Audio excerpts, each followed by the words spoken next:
दिल्ली की तीसरी महिला मुख्यमंत्री आतिशी ने 23 सितंबर को सीएम पद का कार्यभार संभाल लिया। कमान संभालने के साथ उन्होंने ये भी तय कर दिया कि भले ही सीएम की कुर्सी पर वो बैठी हों, लेकिन सर्वोच्च स्थान अरविंद केजरीवाल का ही है, जिसके लिए उन्होंने अपने बगल में यानी अपनी सीएम की कुर्सी के बगल में एक खाली कुर्सी रखी है। आप तस्वीरों में देख रहे हैं और इस कुर्सी पर वो बताती हैं कि ये अरविंद केजरीवाल की कुर्सी है, वो ही बैठेंगे। उनका ये वीडियो सोशल मीडिया पर भी जमकर वायरल हो रहा है। सीएम आतिशी ने शपथ लेने के साथ ही 5 मंत्री जो उनके थे वो भी कार्यभार संभाल चुके हैं। अभी तक जो जानकारी है वो आई है कि वो ऑफिस दफ्तर में जाकर अभी काम संभालना उनका रह गया है। 21 सितंबर को आतिशी के बाद 5 विधायकों को भी मंत्री बनाया गया था। गोपाल राय, कैलाश गहलोत, इमरान हुसैन, सौरभ भारद्वाज, मुकेश अहलावत, ये सब मंत्री पद की शपथ ले चुके हैं। बस इनके कामकाज संभालने का जो ब्यौरा है वो अभी आना बाकी है। अब सवाल ये उठता है कि आम आदमी पार्टी के 62 विधायकों में से 5 ही को मंत्री क्यों बनाया गया, इसके पीछे की क्या रणनीति। और दूसरी सबसे बड़ी बात कि दिल्ली के पूर्व सीएम अरविंद केजरीवाल के पद से इस्तीफा देकर अपने स्थान पर आतिशी को सीएम बनाने के बाद ये किस तरीके की अभी फिलहाल आतिशी पॉलिटिक्स करती दिखाई पड़ रही हैं, और अरविंद केजरीवाल ने आतिशी को सीएम बनाकर किस तरीके से निशाना साधा है कई मुद्दों पर, और बीजेपी को कैसे बैकफुट पर ले जाने की कोशिश केजरीवाल के सिर्फ एक इस कदम से हुई है। केजरीवाल के इस कदम से राजनीति में भी नया मोड़ है, इतिहास में दर्ज हो गई है ये जो पूरी घटना है।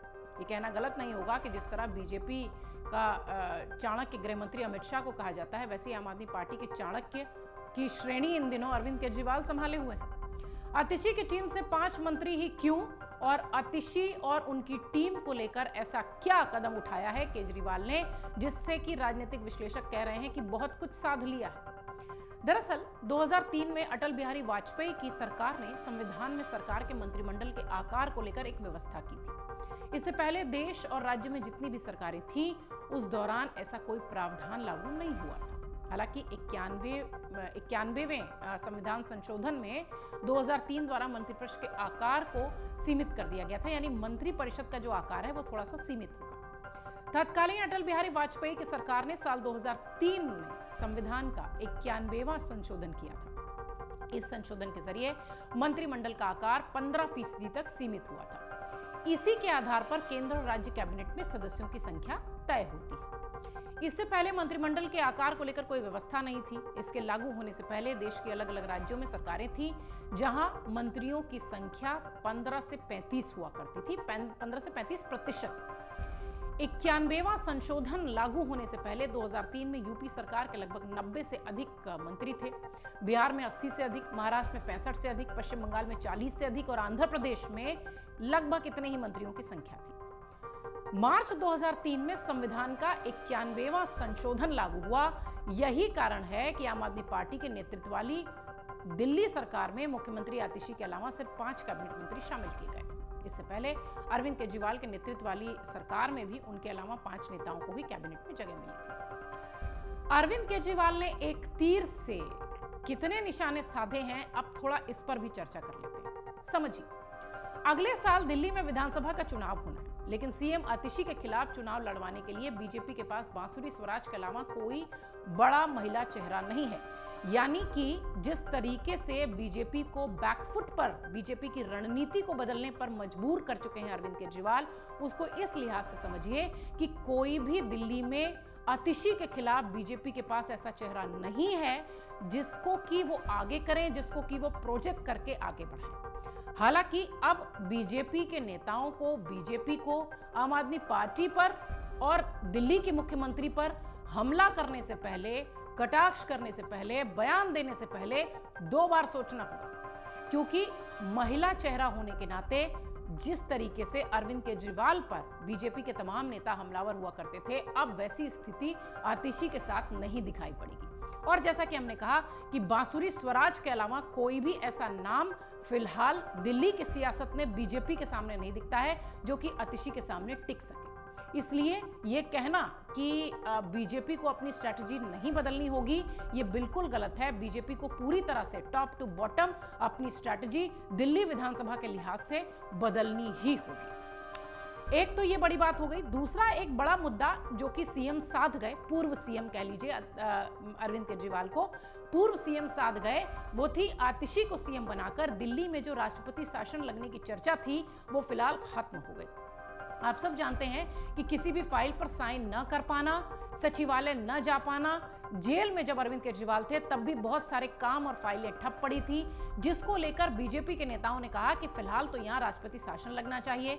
राष्ट्रपति शासन की मांग बीजेपी दिल्ली के नेताओं ने की थी, जो कि राष्ट्रपति के पास गई थी। राष्ट्रपति से वो चिट्ठी होम मिनिस्ट्री के पास जा चुकी थी। उसके बाद जो तस्वीर बनकर आई सामने, उस पर केजरीवाल ने क्विक एक्शन इसे कह सकते हैं, और केजरीवाल ने ये जो राष्ट्रपति शासन वाला मामला था इसे पूरी तरह से खत्म कर दिया।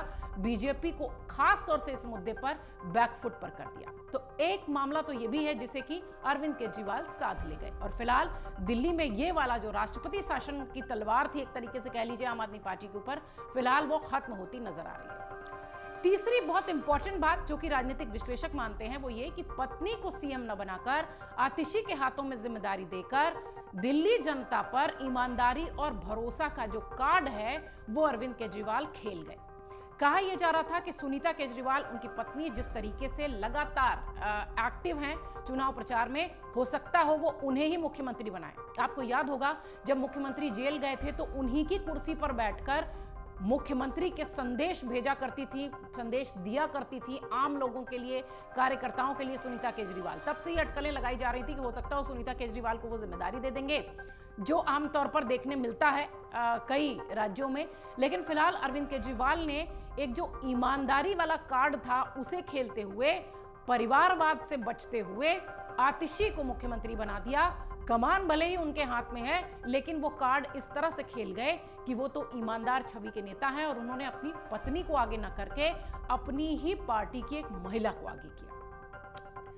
एक जो बहुत बड़ा मुद्दा राजनीतिक विश्लेषक मानते हैं कि दिल्ली की जनता के सामने खुद को निर्दोष और बीजेपी को दोषी ठहराकर वो वोटर्स से एक जो कहते हैं ना कि एक सॉफ्ट एंगल होता है, वोटर्स को भ्रमित करने का जो एंगल होता है, शायद उसमें भी वो सक्सेसफुल हो जाएं दिल्ली विधानसभा चुनाव से पहले।